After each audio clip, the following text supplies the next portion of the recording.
Hola, bueno, buenas tardes a todos. Ya nos hemos encontrado en otras ocasiones a través de otros Zooms y otros encuentros. En este caso estamos con el Instituto Juan de Mariana haciendo nuestro segundo encuentro sobre temas referidos a la libertad. En este caso sobre Ortega y la libertad. El anterior fue sobre Borges y la libertad. Y es un gusto poder encontrar estos puntos de contacto de los dos lados del Atlántico para abordar con calidad y con idoneidad el pensamiento de dos figuras tan significativas del siglo XX y tan relacionadas y vinculadas con la cultura occidental.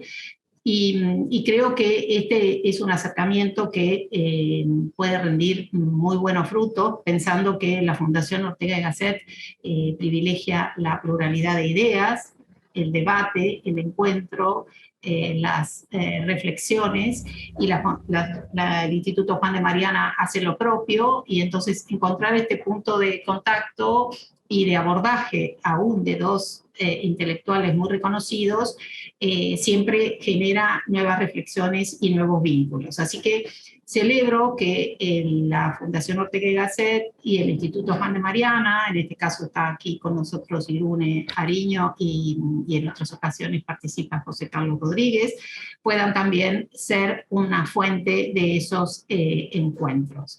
Y mientras pensaba en este tipo de vínculo, veía que los dos, tanto Borges, que ya lo vimos, como Ortega, que lo veremos hoy con tres especialistas de mayor relieve, pensaron siempre sobre la libertad, en forma explícita o a veces en forma implícita, que se deja analizar desde otros aspectos.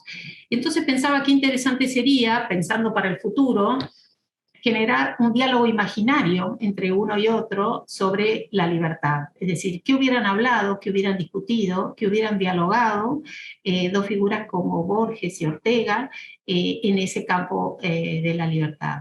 No fueron o no tuvieron un vínculo estrecho o cercano en la época en que ambos vivían, pero creo que sería un ejercicio que, digamos, sería curioso y también invitaría mucho a la reflexión y al debate, porque muchas veces quedan muy arquetipadas las visiones de uno y de otro respecto al tema de la libertad, y no siempre fueron tan explícitos o tan marcadas esas diferencias. Así que bueno, solamente esta era una reflexión pensando hacia el futuro, pero hoy tenemos tres muy buenos amigos, por otra parte, pero tres figuras muy destacadas, investigadoras sobre el pensamiento de Ortega, que bueno, que ahora Irune las puede presentar y ya podemos empezar este conversatorio. Pues de nuevo, muchísimas gracias, Inés. Es un placer colaborar con vosotros, con la Fundación Ortega y Gasset Argentina. La verdad que por el Instituto Juan de Mariana, el establecimiento de un puente, ¿no?, con el otro lado del Atlántico, con nuestros compañeros de América Latina, es fundamental. En general, con toda la comunidad hispanohablante, ¿no? Y bueno, algunos de los que están aquí ya son testigos de esos esfuerzos, ¿no? Y como bien decías, pues bueno, la verdad que son dos autores de los que quizá, y además tristemente en España no les hemos hecho mucho caso, ¿no? Y sobre todo a Borges, ¿no? Lo cual no tiene mucho sentido. Y desde ámbitos liberales y del Instituto Juan de Mariana, pues bueno, hemos querido recuperar, ¿no?, aprovechando esta colaboración para recuperar a estos dos autores y ver, bueno, qué conexiones, ¿no?, con las ideas de la libertad tienen.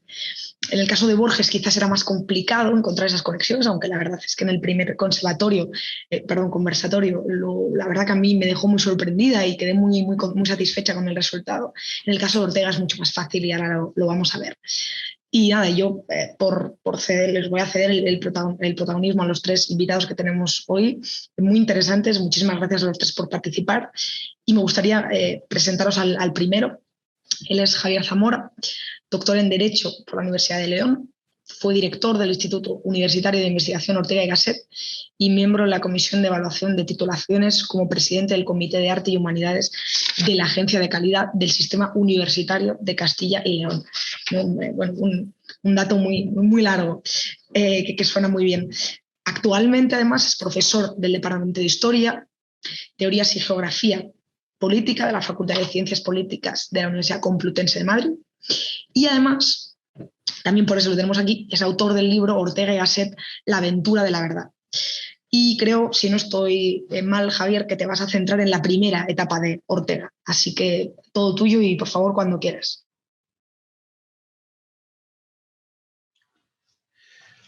Muchas gracias por la invitación tanto al Instituto Juan de Mariana como a la Fundación Ortega y Gasset Argentina.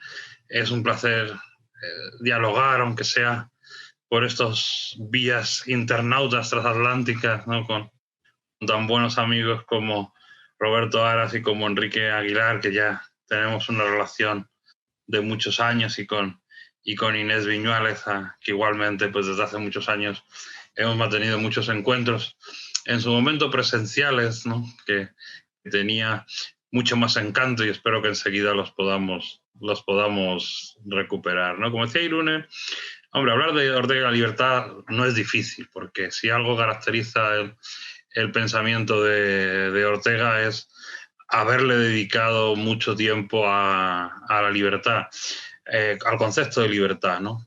Algunas veces de forma más directa, otras veces de forma más indirecta, unas veces vinculada más a la política, otras veces vinculada más al desarrollo de la propia personalidad de cada uno, ¿no? Sin duda, la filosofía de Ortega, su metafísica, la razón vital histórica, podemos decir que es una metafísica de la libertad, ¿no? Voy a centrarme, como comentábamos, en la primera etapa del liberalismo orteguiano, siguiendo ese esquema que el profesor Aguilar hizo en un libro hace ya muchos años de las distintas etapas del liberalismo orteguiano. Me voy a centrar en esa primera etapa de un Ortega joven, un Ortega que tiene veintitantos, treinta y tantos años, que viene de una familia del liberalismo dinástico, es decir, del liberalismo que apoyaba la monarquía de Alfonso XII y luego de Alfonso XIII, que tenía además un medio de comunicación muy importante, como era el diario El Imparcial. Entonces la prensa de partido era fundamental para sostener los gobiernos. El Imparcial durante algún tiempo fue bastante independiente dentro de apoyar algunas corrientes liberales y principalmente luego la del tío de Ortega, Rafael Gasset, que fue ministro en varias ocasiones, ¿no? Ortega lo que ve a principios del siglo XX, cuando empieza a escribir de política, es que el liberalismo del siglo XIX resulta insuficiente para dar una respuesta a los problemas sociales que había en ese momento, ¿no?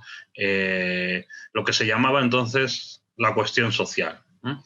El liberalismo había conseguido a lo largo del siglo XIX en el mundo occidental construir unos regímenes constitucionales que garantizaban unos derechos y libertades fundamentales, que con todos sus defectos permitían una alternancia política, con unas elecciones, bueno, no siempre libres, pero que progresivamente se fueron democratizando a lo largo del siglo XIX y principios del siglo XX, sobre la base de una división de poderes, donde el Parlamento ejercía una función fundamental de control del Ejecutivo, de control del gobierno, y al mismo tiempo había un poder judicial independiente.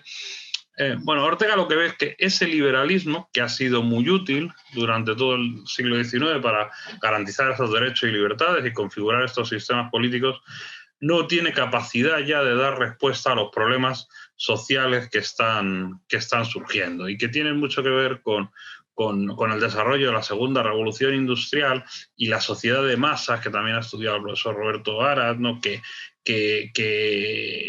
cambia muchísimo la sociedad de mediados del siglo XIX, ¿no? Son sociedades muy diferente, esa sociedad todavía de notables, diferencial, ¿no? A una sociedad donde empiezan a crecer muchísimo las grandes ciudades, surge el ocio de una manera, del sector terciario, de una manera que no había existido nunca en la historia, ¿no? Y surge sobre todo el problema obrero, ¿no? La masificación de las industrias, la proletarización del mundo obrero, y Ortega se cuestiona cómo dar respuesta a toda esa problemática, ¿no? Entonces, lo que propone es un liberalismo social que en algún momento llama un socialismo liberal, ¿no? Y él se declara socialista en esos primeros años, o habla incluso de un socialismo ético, que está muy influido en su caso por lo que ha conocido en Alemania, en las estancias que hace en Marburgo, que es el socialismo de cátedra alemán de sus maestros Paul Nator y Hermann Cohen, que defendían un socialismo democrático que renunciaba a la revolución violenta, a la revolución social por medio de las armas, y que pensaba que se podía ir avanzando en los objetivos del socialismo por medio de las reformas, muy en la línea de uno de los grandes teóricos y políticos del SPD, del Partido Socialdemócrata Alemán de aquellos años, que se enfrentó a Marx, que era Eduard Bernstein, ¿no? Entonces, Ortega, en la línea también del solidarismo francés, del liberalismo social que se está desarrollando en Inglaterra en aquel momento, con Hobson y Hobhouse, lo que propone es que junto a esos derechos y libertades tradicionales del liberalismo, el derecho a la vida, la libertad de expresión, la libertad de pensamiento, la libertad religiosa y de conciencia, etcétera, etcétera, hay que añadir también una serie de derechos sociales, ¿no? Como es el derecho a una educación pública, el derecho a pensiones, el derecho a paro, los derechos de maternidad, el derecho a la seguridad laboral, etcétera, etcétera, ¿no? Bueno, todo eso lo va a defender. Hola, si estás viendo este vídeo es porque eres seguidor de la actividad del Instituto. Si te gusta lo que hacemos y lo que decimos, puedes apoyarnos. ¿Cómo? Es muy sencillo.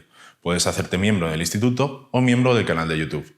Con la membresía contarás con descuentos y también con contenido exclusivo. Además, estarás ayudando a divulgar las ideas de la libertad. ¡Anímate! En realidad, no solo durante esta primera etapa, sino que con matices podemos decir que lo defiende hasta la República, porque el programa de la Agrupación al Servicio de la República en realidad incorpora muchos de estos derechos sociales, ¿no?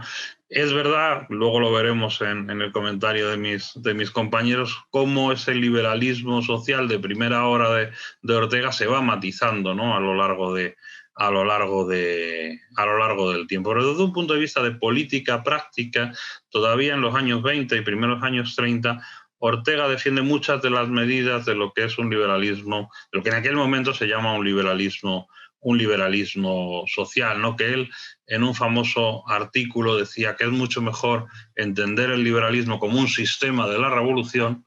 El liberalismo haya sido un sistema revolucionario a finales del siglo XVIII y principios del siglo XIX, que transforma radicalmente la sociedad del antiguo régimen, ¿no? O sea, es mucho mejor que sea un sistema de la revolución como había sido que se vaya a una revolución sin sistema, ¿no? Porque Ortega, dentro de esa declaración de socialismo que hace en su juventud, nunca se consideró marxista, nunca defendió la idea de que la sociedad es una lucha de clases permanente, no compartía la teoría económica de la historia, la dialéctica del marxismo, ¿no? Por mucho que, como digo, se declarase socialista.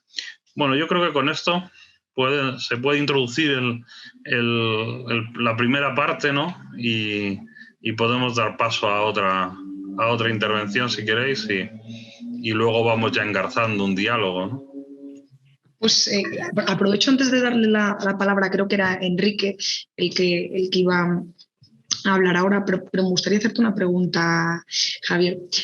¿Crees un poco que esta cuestión, ¿no? de esta autopercepción que decías tú, o bueno, autoidentificación como supuestamente socialista que hacía Ortega, se debe un poco a esta cuestión de entender que la empatía y la preocupación por los demás es una cosa, ¿no?, como tradicionalmente vinculada a esa corriente ideológica, más allá de, como tú decías, de compartir o no ciertos postulados que evidentemente todos entendemos que son socialistas. Bueno, yo creo que en el caso de Ortega lo que hay es una auténtica preocupación social, ¿no? Hay una conciencia social que es muy frecuente en los autores de aquel momento, ¿no? Claro, es que tenemos que ponernos en la situación de ese mundo, ¿no? No existía ninguna medida de seguridad social, o sea, uno perdía un brazo en una industria y no había una indemnización por enfermedad laboral, ¿no? No había seguro de paro, ¿no? No había seguro de viudedad, de enfermedad, de maternidad, o sea, no había ningún sistema de seguridad social parecido a lo que tenemos en Europa principalmente, ¿no? A partir de la Segunda Guerra Mundial. Entonces, las situaciones de necesidad que se producían eran realmente graves. Y hay pues toda una serie de autores que, siendo liberales, a finales del siglo XIX, Unamuno es otro de ellos, o Fernando de los Ríos, que se militarán el socialismo, ¿no? Pues son conscientes de que la sociedad tiene que dar respuesta a esas situaciones, ¿no?, de necesidad del mundo obrero, ¿no? No creo que fuera una cuestión más de pensar que eso podía estar más de moda o como una pose, ¿no? Yo creo que hay una auténtica conciencia social en ese primer Ortega, ¿no? Pues muchísimas gracias. Como decía, me gustaría darle la palabra a Enrique Aguilar, que ya tenemos aquí a Roberto, pues a Roberto, disculpad. Bueno, Roberto es doctor en filosofía por la Universidad de Navarra, es presidente de la Fundación Ortega y Gasset Argentina y actualmente profesor titular y secretario académico de la Facultad de Ciencias Sociales de la Universidad Católica Argentina.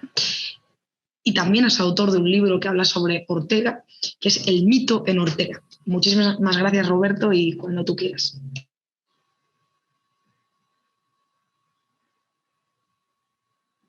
Estás muteado, Roberto, no te escuchamos. Ahora sí. Bueno, muchas gracias, Irune. Muchas gracias al Instituto Juan de Mariana por esta invitación. Y si seguíamos ese orden cronológico al que aludías al comienzo, ya nos encontramos en un periodo en el cual Ortega tiene algún desengaño de lo que es la praxis política concreta y hay una suerte de retracción, si se quiere, hacia un campo más cordial como es el de la filosofía. Así entonces, sin embargo, el gran libro de este periodo, el libro, se podría decir incluso hasta cronológicamente central dentro de la actividad publicitaria de Ortega, es La rebelión de las masas.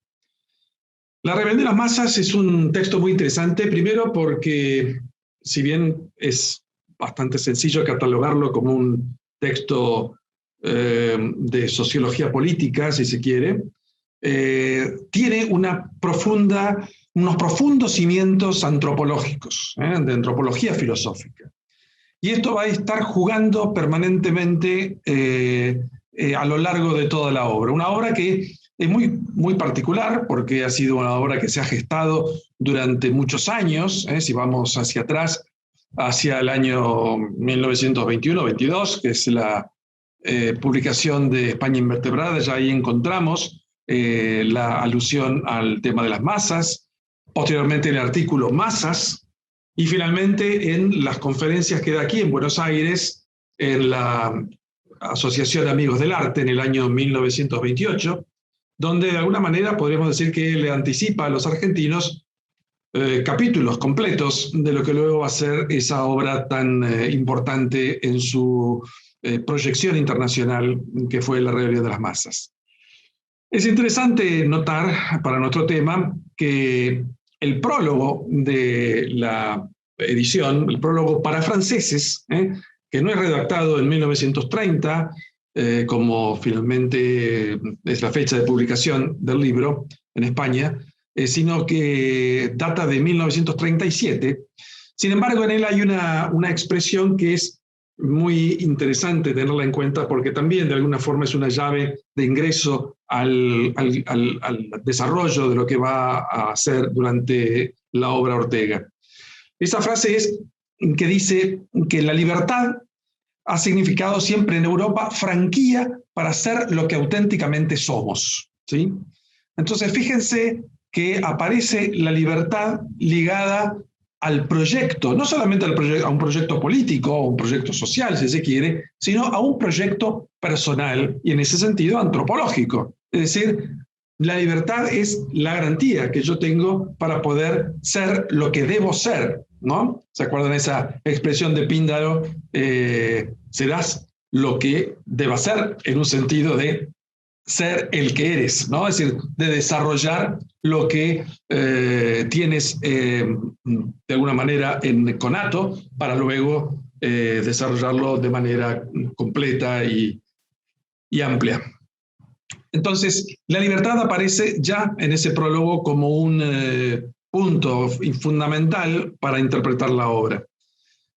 En uno de los primeros capítulos, cuando habla de un dato estadístico, también menciona a la libertad, dice, bueno, vivir es sentirse forzado a ejercitar la libertad, a decidir qué es lo que vamos a hacer en este mundo. El mundo aparece entonces como una fatalidad, pero no una fatalidad en orden a impedir el ejercicio de la libertad, sino algo con lo cual tenemos que contar. Esa libertad, esa fatalidad, ese mundo, esa circunstancia, nos permite todavía movernos dentro de las cosas para poder cumplir con nuestra vocación, nuestro proyecto personal en el mundo.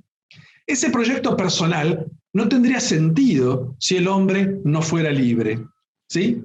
Y en ese sentido, la rebelión de las masas, la caracterización del hombre masa para Ortega, aparece como una suerte de negativo de lo que sería la vida del hombre auténtico. El hombre masa, dice, es aquel hombre que está viviendo en una permanente insinceridad. Es un hombre que de alguna manera está sometido a una broma, ¿sí? Es decir, su vida es una suerte de broma. No tiene la seriedad de quien encara un proyecto y se dispone a realizarlo.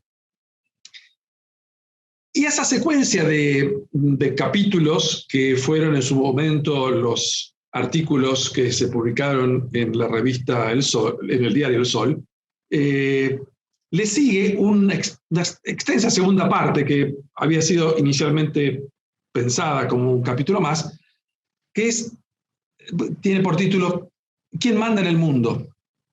Y en esa parte de ¿Quién manda en el mundo? Afirma que la libertad es posible porque tenemos nosotros imaginación. La imaginación, dice, es el poder libertador que el hombre tiene. Y es interesante porque esta imaginación no es solamente la imaginación que necesitamos para cumplir eso que decíamos que es nuestra vocación. Tenemos que ser imaginativos para saber cómo dialogar con esa fatalidad de la circunstancia en orden a cumplir efectivamente con nuestra vocación y nuestro proyecto personal, sino que también entiende que tenemos que ser imaginativos para garantizarnos instituciones políticas y sociales que hagan posible al hombre gozar de esa libertad. Y en eso viene toda la crítica, por supuesto, a los gobiernos y a los estados que ya entonces empezaban a amenazar la libertad del hombre bajo el formato de totalitarismos, el fascismo, el nazismo, las fuertes críticas de Ortega a esa manera en que el Estado tiene relación con los ciudadanos. Por eso dice, el hombre masa, en definitiva, es un hombre a la deriva, un hombre que carece de proyecto, incapaz, por lo tanto, de sentir lo que es la ausencia de libertad. Ese sería diríamos así, lo que capta al ser humano y que lo introduce en un marco de referencia de tipo totalitario. El hombre es obligatoriamente libre, pero esa libertad ejercida en las circunstancias tiene que estar guiada por un proyecto, por una vocación, frente a la cual el hombre puede decir que sí o puede decir que no, pero llevará una vida fracasada, una vida, dice, como un espectro, si decide negar esa vocación, y en cambio llevará entonces una vida auténtica si cumple con oponerse a aquello que la vocación le está dictando. Eso es lo que Ortega llama ser fiel al destino, ¿sí? Y en la rebelión de las masas muestra justamente qué es lo que sucede cuando uno no es fiel a su destino, cuando uno no es capaz de sobrepasar esa limitación que ponen las circunstancias y imaginarse un proyecto de vida y una manera de cumplirlo. Lo mismo sucede con los gobiernos. Cuando el gobierno carece de un proyecto, entonces está en el día a día, en el día a día. Por eso dice Ortega, el hombre que parece tranquilo en mediados del siglo XX, es sin embargo, tiene un fondo, sin embargo, inescrutable, un fondo de permanente intranquilidad, de urgencia, no tiene la capacidad como para bajar un cambio y pensar lo que está sucediendo con él y con el mundo. En definitiva, el hombre no puede tener más que una vida auténtica, y esa vida auténtica solo puede fraguarse con libertad. ¿Cómo lograr que esa libertad se ponga en ejercicio? Al mismo tiempo que Ortega publica en el año 1930 en La Rebelión de las Masas, publica también Misión de la Universidad. El gran remedio que encuentra Ortega para contrarrestar esta multiplicación del hombre masa es la educación. La educación es el camino para que ese proyecto de vida pueda ser visualizado y pueda ser cumplido.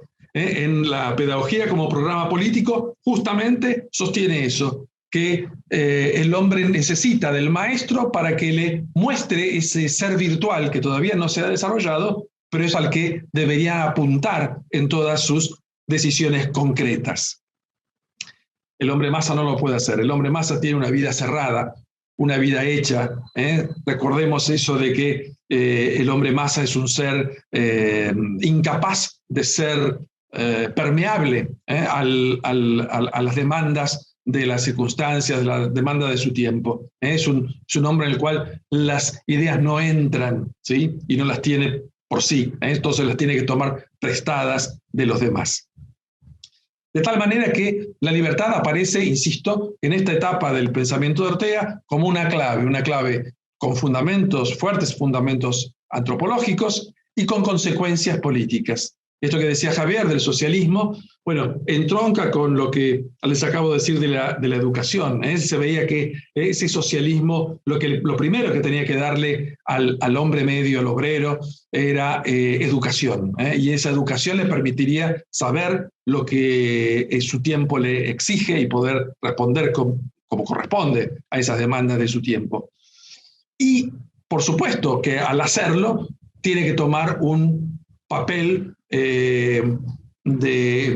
o bien ser dócil a quien le presenta un proyecto de vida en común, las minorías que le podríamos llamar las aristocracias, entendiéndolas como Ortega las concebía, ¿no? Es decir, como una demanda permanente de mejoría, de ser mejor, de someterse, pero someterse a valores altos. Y entonces, educación, más esa búsqueda de un ser personal excelente, más la idea de que esa excelencia tampoco se puede lograr en soledad, sino que las instituciones sociales y políticas tienen que garantir que yo pueda acercarme a ese proyecto, hacen entonces a lo que podríamos llamar la libertad, el reconocimiento de la libertad desde un punto de vista institucional, otro factor clave para poder superar la rebelión de las masas y que entonces podamos asomarnos a un mundo en el cual dejemos atrás las vertientes totalitarias que justamente se aprovechaban de esta incapacidad del hombre masa para hacerse de la vida de los pueblos. En ese sentido, Ortega muchas veces pone como ejemplo la vida o la trayectoria del Imperio Romano, pero eso se lo dejo a Enrique, que seguramente va a tratar también sobre la libertad en ese contexto. Muchísimas gracias, Roberto. De la misma forma que a Javier, me gustaría lanzarte una pregunta, un poco para hacer algo más de énfasis, ¿no? en esa idea del hombre masa que estabas mencionando. Porque para quizá personas no tan especializadas en el pensamiento de Ortega, ¿no? Parece que lo que ha trascendido, ¿no?, es que ese hombre masa es alguien, entre comillas, que no piensa por sí mismo, ¿no?, que se deja, digamos, influir por lo que en cada momento parece que es la tendencia mayoritaria. Entonces, no sé si eso sería una interpretación adecuada o tiene otros matices ese concepto de hombre masa que quizá se están quedando fuera. Sin duda tiene el concepto de hombre masa, es un concepto complejo, ¿sí? Muchos matices, pero al que aludís y al que me refería yo también antes, es decir, que es un ser hermético, dice Ortega, ese hermetismo del hombre masa es aquel que le impide saber, en definitiva, cuál es realmente las circunstancias que lo rodean, cuál es la situación del mundo en el que está, cuáles son los valores que podría seguir y que no son los valores o no son las ideas incluso que todos siguen. Él tiene que tomarlas prestadas porque no es capaz de generarlas por sí.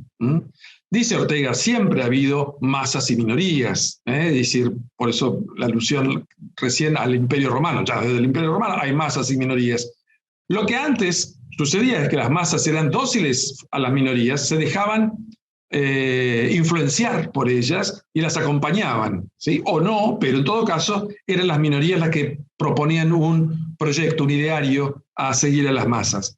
Ahora resulta que las masas se niegan a eso, quizás también por defección de las minorías, pero también porque las masas entienden que ya no tiene valor eso que antes se proponía, ¿sí? Entonces, ellos, dice, imponen el derecho de la vulgaridad, ¿no es cierto? Entonces, en ese punto es difícil pensar, digamos, vamos a ver el costado positivo de la masificación, porque ese es justamente su lado más negativo, ¿no? Es decir, el arrastrarnos hacia un abandono de cualquier interés en algo sustantivamente excelente para el hombre, ¿sí? Las masas estarían incapacitadas de un órgano para detectar la excelencia. Entonces, en ese punto, lo único que se puede esperar es decadencia.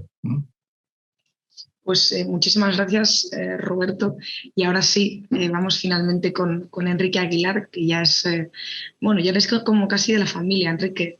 Has participado en bastantes tertulias del instituto y te lo agradecemos muchísimo, pero para quienes todavía no te conozcan, Enrique es doctor en Ciencias Políticas por la Universidad Católica Argentina, fue director del Instituto de Ciencias Políticas y Relaciones Internacionales de la misma universidad y en la actualidad es profesor titular en la Universidad Católica Argentina, en la Universidad Austral y en Flaxo. Bueno, muchísimas gracias, Enrique, y también todo tuyo, cuando quieras.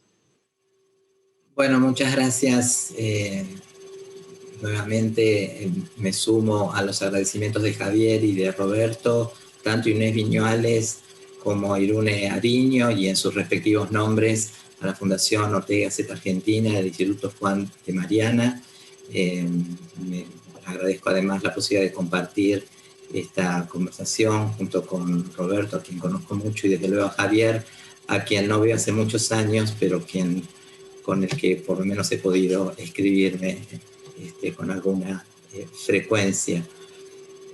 Yo me voy a dedicar a un texto que se llama Del Imperio Romano, que en realidad es una serie de artículos que Ortega publica estando en Buenos Aires durante el verano de 1940 en el diario La Nación, y que se inscribe dentro de una etapa en la evolución del pensamiento liberal de Ortega, que en un texto espléndido Pedro Cerezo Galán llamó una etapa de naufragio y de silencio, y que es posterior a las etapas a las que se refirieron inicialmente Javier y luego Roberto. Javier, como lo escuchamos muy bien, se refirió a una etapa que podríamos situar más o menos entre los años 1908 y 1914 aproximadamente, que es esa etapa en la cual Ortega procura, bajo la fórmula de un liberalismo socialista, esa integración entre liberalismo y socialismo, que en parte podría ser tributaria de su propia formación con el socialismo de Cátedra de Marburgo, pero que también, como lo refirió muy bien Javier,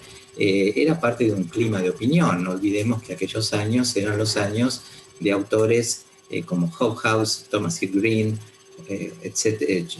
Hobson, el llamado nuevo liberalismo inglés, que era un liberalismo reformista, digamos, que se había corrido hacia la izquierda en el plano económico, en la creencia de que el Estado tenía que jugar un rol mucho más activo en la creación de condiciones más igualitarias. Roberto, en cambio, se refirió a la rebelión de las masas, que es el texto, tengo para mí, quizá me esté equivocando, pero que mejor se inscribe dentro de un liberalismo más clásico, aún o a pesar de que en la propia rebelión de las masas podemos encontrar todavía algunas referencias acerca de la necesidad de que el liberalismo se integre con el Estado social. Las páginas del Imperio Romano nos colocan frente a una serie de interrogantes que a lo mejor con los colegas podemos descifrar luego. ¿Cuál es el propósito de esta obra del Imperio Romano? Bueno, en un contexto muy difícil, piensen que es el año 40, plena conflagración mundial, Ortega tiene a sus espaldas además la guerra civil. Lo que Ortega procura en este texto es capturar, como él dice, hacer una suerte de exégesis de dos palabras, concordia y libertas, que él consideraba muy importante, sobre todo en ese momento de enorme confusión terminológica que él encontraba no solamente en Argentina, donde estaba residiendo, sino también fuera de nuestro país. No me voy a detener en la cuestión de la concordia por cuestiones de tiempo. La concordia es esa suerte de coincidencia o de consenso en las opiniones últimas de la vida de una sociedad, y que en el orden político se expresa bajo la forma de una creencia común firme acerca de quién debe mandar, ¿no? Como sabemos y se ha dicho aquí también, para Ortega la política es un orden más bien superficial que reconoce debajo realidades más sustantivas. Bueno, la concordia política es una concordia, una creencia firme y común en torno al problema del mando, quién debe mandar. Pero dejamos esa cuestión de lado y me remito a la cuestión de la libertas, ¿no? La palabra libertas. Ortega lo que quiere es distinguir esta expresión libertas, en el sentido romano y ciceroniano del término, de las libertades dichas en plural, las libertades del liberalismo, las que vemos consignadas en nuestras constituciones y que por lo general están dispuestas de manera plural. La libertad de opinión, la libertad religiosa, la libertad de asociación, el derecho de propiedad, etcétera, etcétera. Tanto la libertas como estas libertades en plural del liberalismo, para Ortega, en el Imperio Romano, son especies de un género que él va a denominar con el nombre de vida como libertad. Es decir, la vida como libertad reconoce maneras diferentes de expresarse. Una es la libertad a la romana, la libertas, y otras son las libertades del liberalismo. ¿Qué era la libertas a la romana, según nos cuenta Cicerón? Bueno, una libertad que se podía entender en un sentido negativo como la vida pública sin reyes. Cicerón es eso, es una libertad, hoy diríamos republicana, en un sentido duro de la palabra, es ausencia de dominación. Tú conoces muy bien esto, Irune, por la obra de Petit, ¿no? Es vida pública sin reyes, no depender de alguien, sino depender de un objeto impersonal, que es registro de nuestra propia voluntad, que es la ley. Entonces, lo que nos dice Ortega es que Roma, muy apasionada por el derecho, odiaba la monarquía porque justamente en este régimen la ley es registro de la voluntad del rey y se confunde con esta voluntad. En cambio, la vida pública sin reyes era la vida pública republicana, donde la libertad era entendida en un sentido más colectivo y nos aseguraba que no mandaba una persona individualmente considerada, sino la ley hecha en común por todos los ciudadanos, ¿no? O sea, de nuevo, como decía Cicerón, la libertad no consiste en tener un dueño justo, sino en no tener dueños. Ausencia de dominus, de dueños, ausencia de dominación. Esa es una manera de concebir la libertad, la libertas romana. La otra es la libertad del liberalismo, o las libertades del liberalismo, que más bien han tenido siempre por objeto impedir que el poder público invada la esfera individual de la persona, lo que hay en mí, diría Ortega, de intransferible, esos derechos que son previos a toda injerencia pública, ¿no? Ahora, siendo así, existen dos maneras de concebir la libertad, una categorización que en parte remeda a la que en su famoso discurso de 1819 había hecho Constante entre libertad antigua y moderna. Siendo así, se pregunta Ortega, ¿podemos adoptar una de estas dos aptitudes? O creemos o decimos que la libertas romana no nos es a nosotros suficiente para sentirnos políticamente libres, y entonces la descartamos totalmente y nos quedamos solamente con la libertad en un sentido o acepción liberal, o consideramos, nos abrimos a la posibilidad de que no hay una única manera de concebir la libertad y que en definitiva la vida como libertad es aquella que las personas viven bajo sus instituciones preferidas, cualesquiera que sean.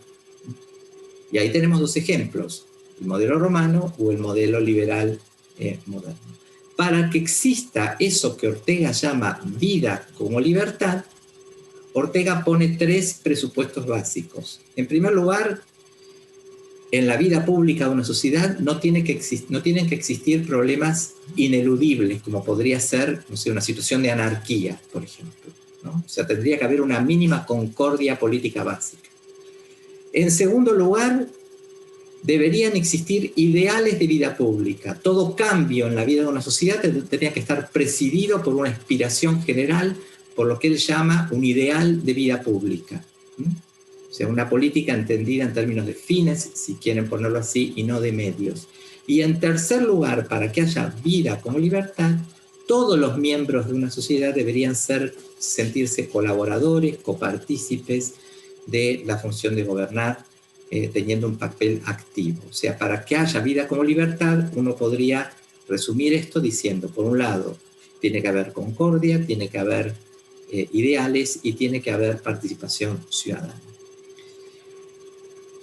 Ahora, lo que a mí me causa un cierto interrogante con respecto a este tema, y me gustaría por ahí después conocer la opinión de los colegas, es que si uno se remite a las etapas anteriores, por ejemplo, a la Ortega de la rebelión de las masas, el liberalismo, la idea liberal de la libertad, había sido definida justamente en términos de un ideal de vida pública y del mejor ideal de vida pública. Ortega en la rebelión de las masas dice que la democracia liberal supone la más alta voluntad de convivencia que haya existido, que se pueda pensar entre mayorías y minorías.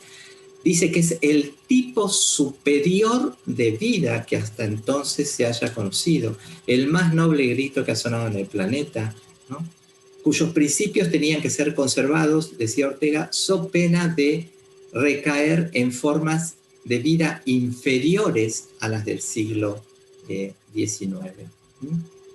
En cambio, ahora esa idea liberal parece como subsumida dentro de un género mayor Y Ortega se queja del Imperio Romano contra el angostamiento de la idea liberal, de la idea de libertad, que la doctrina y la propaganda liberales habían ocasionado, ¿no? Entonces yo lo que advierto es un cierto contraste entre este texto y los textos anteriores, donde había una afirmación muy fuerte acerca de la primacía, ¿no?, que tenía el liberalismo por sobre otras formas políticas, incluso su carácter hasta superador, ¿no? El liberalismo era superador de otro tipo de doctrinas, ¿no?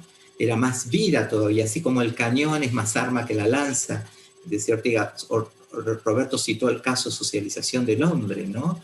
Un texto donde claramente Ortega se queja de esa suerte de fruición que sentían los individuos europeos en sentirse parte de un colectivo, ¿no?, en dejar de ser justamente individuo. Las quejas que tiene Ortega hacia, o los reproches hacia el mundo greco-latino, donde existía una suerte de simbiosis entre el individuo y la sociedad, donde no se dejaba a los individuos un rincón de plena libertad para vivir por sí y para sí, teniendo el Estado derecho a la totalidad de su existencia.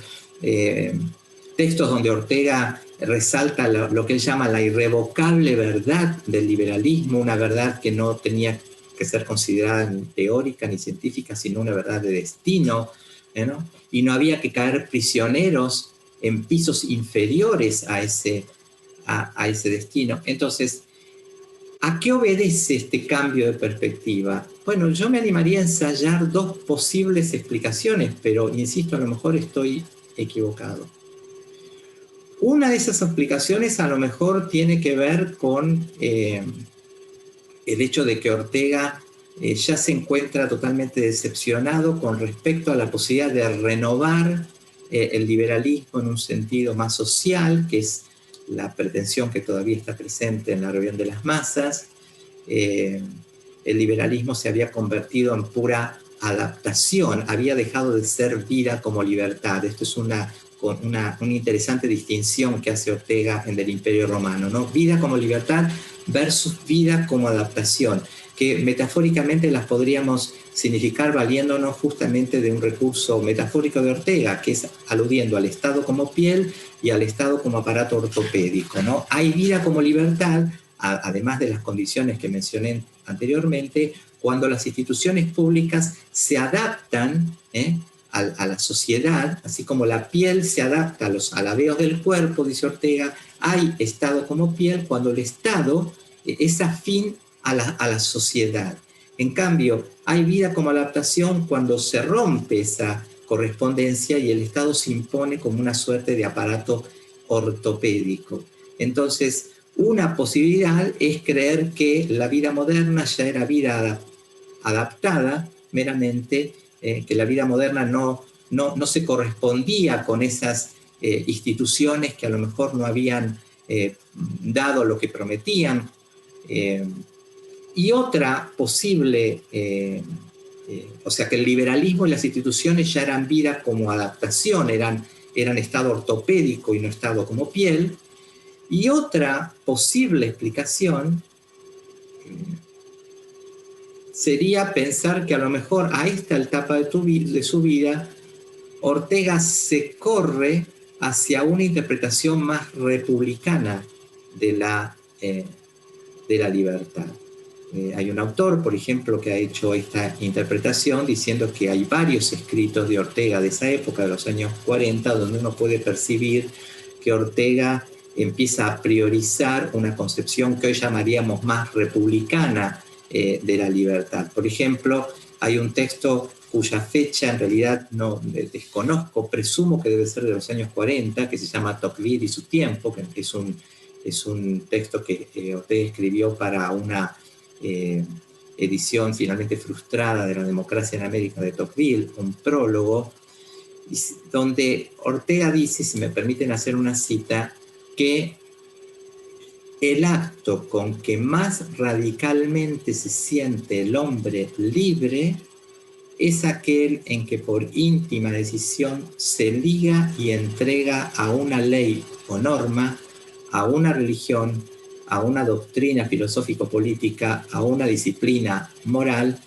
a las exigencias de una profesión. En cambio, cuando el hombre sigue un capricho, le queda un fondo de sabor de servidumbre. Bueno, esa frase, esa idea me parece muy republicana, ¿no? Hay libertad cuando me impongo una norma, hay servidumbre cuando me somete a un capricho ajeno. Pero en verdad no podría ensayar una respuesta que considere definitiva. Lo cierto es que este texto del Imperio Romano a mí siempre me causó bastantes interrogantes y no podría muy bien descifrar los porqués que están detrás de ese texto, ¿no? Todos sabemos que la obra de Ortega, como él mismo dijo, fue siempre deliberadamente circunstancial. Para Ortega pensar es pensar en una circunstancia, ¿no? Y a lo mejor indagando un poco en las circunstancias más inmediatas, las que dieron más sentido inmediato ese texto, las circunstancias argentinas del 40, a lo mejor nos podría ayudar a resolver esta suerte de enigma que a mí me produce este texto. Pues muchísimas gracias, Enrique, y también me gustaría lanzarte una pregunta, quizá en este caso no tan conectada con lo que tú nos has contado, pero una pregunta que me ha suscitado la exposición de Roberto y que creo que vas a entender porque te la estoy haciendo a ti.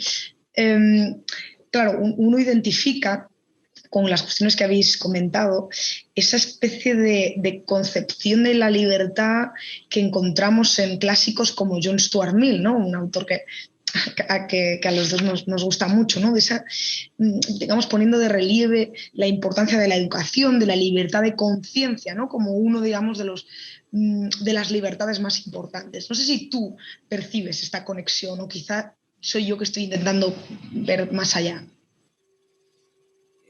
Bueno, digamos, la conexión con Mill, entre Ortega y Mill, yo la encuentro más en La rebelión de las masas. De hecho, en el prólogo para franceses que citó Roberto, Ortega no solamente cita On Liberty, sino que cita un largo párrafo de On Liberty, que es el párrafo con que termina la introducción On Liberty o el capítulo primero, pero me parece que la conexión tiene más que ver ahí con la común preocupación por el avance de lo que Mill llamaba la tiranía de la opinión, ¿no? O sea, cómo el avance de la homogeneidad, de la uniformidad creciente, impide el libre desenvolvimiento de la iniciativa individual, ¿no? Ortega lo citó, la libertad es franquía para ser lo que auténticamente somos, ¿no? La libertad, para Ortega, el liberalismo es una idea radical sobre la vida, es creer que cada ser humano, como dice en Socialización del Hombre, tiene que quedar franco, es decir, libre para henchir su individual e intransferible destino. Bueno, esa idea de la libertad como autorrealización, como poder, diría Constant, colmar mis días y mis horas según mis inclinaciones y tal, ahí sí me parece que podemos ver un vínculo con Mill, ciertamente. Pues como prácticamente hemos llegado a la hora, no sé si alguno más querría añadir algo y si no, si os parece bien, yo creo que lo podemos dejar aquí porque la verdad que ha sido una tertulia muy amena en la que creo que habéis podido señalar las cuestiones más interesantes y las claves para entender esa conexión que buscábamos, ¿no? Entre Ortega y la libertad.